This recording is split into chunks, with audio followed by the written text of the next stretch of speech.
Hello good evening everyone. आज के इस क्लास में हम लोग जानने वाले हैं आइल्स स्पीकिंग पार्ट 1, 2, 3 के बारे में। देखिए, आइल्स स्पीकिंग के लिए 2024 और 25 में पूछे जाने वाले जो क्वेश्चन का टॉपिक होते हैं वो हम आपको लेके आए हैं। देखिए, और इसको आप समझाएंगे कि टाइमिंग आपको किस तरह मैनेज करना होता है, खासकर 11 to 14 मिनट्स का जो टाइम होता है उसको आप किस तरह हैंडल कर सकते हैं, और टाइम मैनेजमेंट स्किल आपके ग्रो करने के लिए क्या आप कर सकते हैं। देखिए, आइए समझते हैं।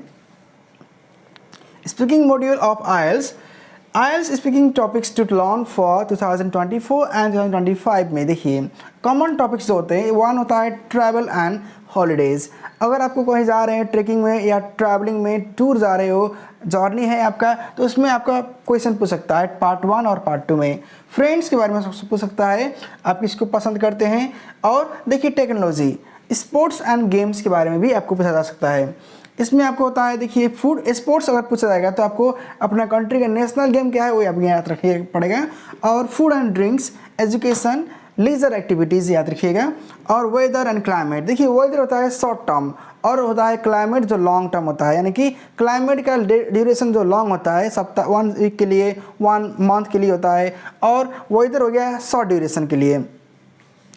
देखिए मूवी एंड म्यूज़िक, मूवी और म्यूज़िक में आपको किस तरह का होता है, आपको घर में ही सिनेमा देखना मन करता है, या you can go want to go for theatre या सिनेमा हॉल, सिनेप्लेक्स, ये भी आपको याद रखना पड़ेगा। बुक्स एंड फिल्म्स भी आपको पूछा जा सकता है। आर्ट्स एंड लिटरेचर, ये भी आपका टॉपिक है।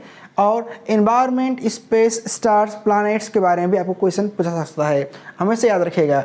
हेल्थ एंड एक्सरसाइज, इसमें देखिए आपको पूछा जा सकता है फिटनेस, आप किस तरह अपने आप को हेल्थ को ग्रो कर सकते हो और अपने शरीर को डिजीज से मुक्त किस तरह कर सकते हैं। और इवेंट्स, फेस्टिवल्स, ओकेजन्स, आप में किसी तरह का वेडिंग सेरेमनी, पार्टी या बर्थडे या कोई भी ओकेजन आप किस तरह हैंडल कर सकते हो, वो किस तरह आप फेस किए हैं, आप अटेंड कब किए हैं, वो पूछा जा सकता है। जॉब्स एंड ऑक्यूपेशन के बारे में भी आपको पूछा जा सकता है क्वेश्चंस में। और एकोमोडेशन, होम टाउन के बारे में अगर पूछा जाएगा तो अपना कहाँ रहते हैं उसके बारे में आपको बताना पड़ेगा।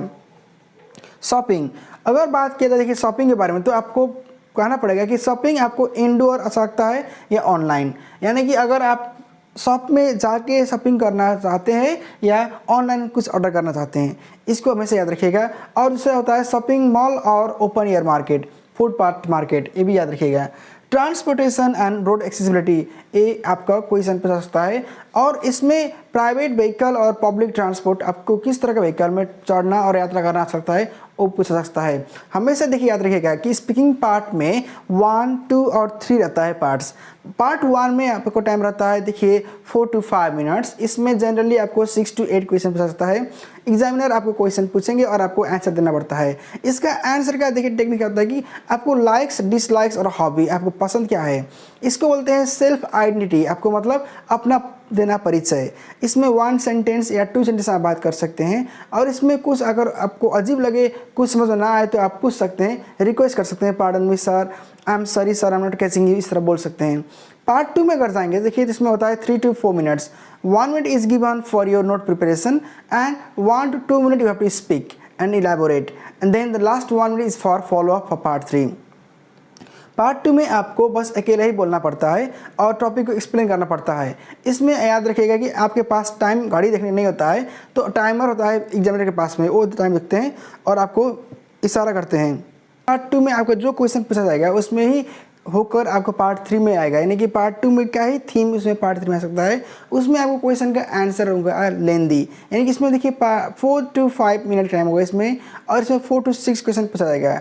और इसमें हमेशा याद रखिएगा इसमें आपका आंसर थोड़ा लॉन्ग, अगर आपका आंसर 1, 2, 3 सेंटेंसेस लॉन्ग है और इसमें अगर आप कन्विंस कर सकते हैं एग्जामिनर को तो आपके लिए कोई दिक्कत का सवाल नहीं है। लेकिन अगर आपका आंसर कन्विंसिंग नहीं है और आप रुक जा रहे हैं तो आपका क्रॉस क्वेश्चन पूछेगा एग्जामिनर। तो हमेशा याद रखिएगा देखिए स्पीकिंग पार्ट 1, पार्ट 2, पार्ट 3 में कॉमन मिस्टेक्स आप मत कीजिएगा जो आपको समझाए हैं। और देखिए इसमें क्या होता है 4 पार्ट्स, यानी कि स्पीकिंग को जज करने के लिए 4 कैटेगरीज होता है देखिए मार्क्स देने के लिए।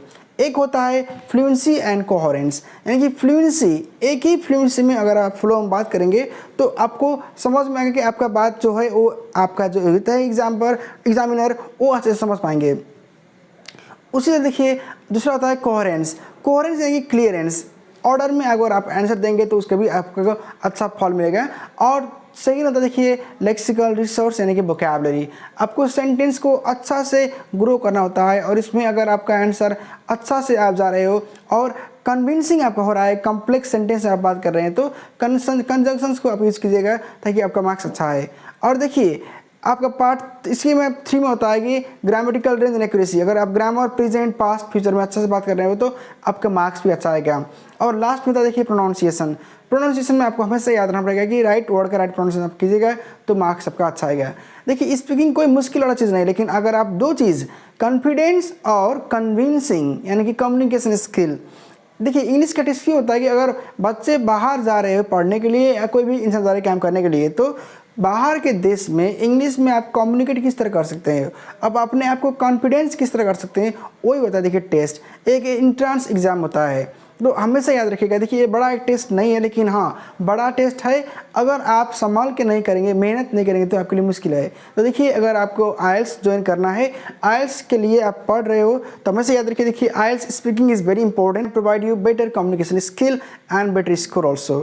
Thanks for watching and keep supporting. See you again.